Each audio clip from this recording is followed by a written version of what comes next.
Hey everyone, and welcome back to another video. In this video, I'm going to show you how to change your bank account on the Dasher app. Now, this video is going to be particularly useful for individuals. Let's say that you have a bank account that you want to go ahead and get money deposited into on the Dasher app.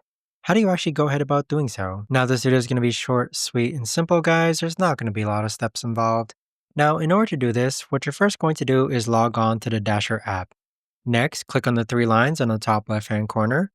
Then click on Earnings, then click on View Payout Details, then click on Change Payout Method, and then you're going to be given a list of options here for your payout method. Scroll down, then click on Change Payout Method, then click on Add New Bank Account. So this is where you're going to enter your new bank details and then click on Submit. But that right there, guys, is the best and easiest way that I know of to actually go ahead and change your bank account on the Dasher app. If you guys know of a better or easier way to actually do this, let me know in the comments down below.